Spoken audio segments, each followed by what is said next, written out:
Bonjour Rudy et bonjour à tous. On en parle depuis plusieurs semaines maintenant. Le scandale Orpea fait vaciller l'ensemble du secteur du grand âge.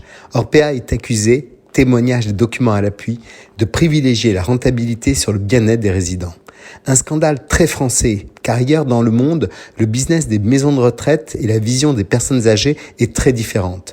L'Inde, par exemple, ne dénombre pas plus de 30 maisons de retraite dans tout le pays, car là-bas, les personnes âgées sont prises en charge directement par leur famille. C'est un devoir filial. Au Japon, c'est encore plus novateur. Un quart de la population a plus de 65 ans.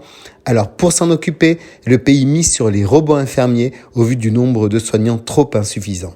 Le Royaume-Uni de son côté lance le ministère de la solitude pour venir en aide aux personnes âgées trop isolées. En France, c'est plus de 750 000 personnes qui sont prises en charge dans des maisons de retraite. Derrière ce nombre considérable, la prise en charge des résidents est souvent décriée.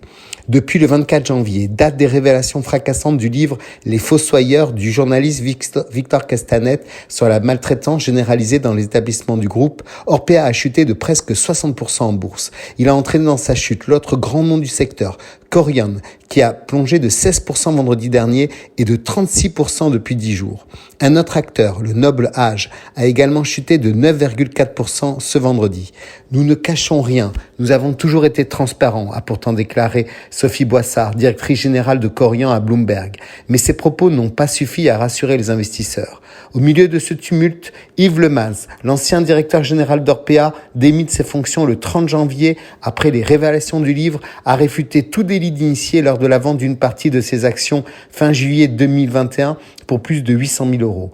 Un coup dur pour ces mastodontes dont les résultats financiers ont été impressionnants, même en 2020, année marquée par le Covid.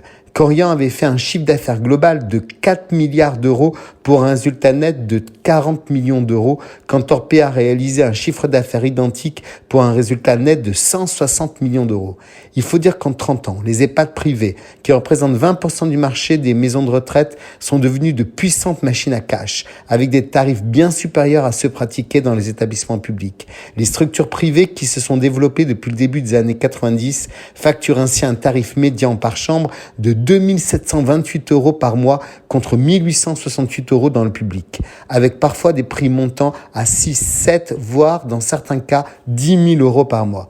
Alors, en plus de cette chute boursière, ces groupes risquent de subir désormais une crise de réputation. De telles critiques affectent durablement l'image d'un groupe et fragilisent tout le secteur. Très bonne semaine à tous.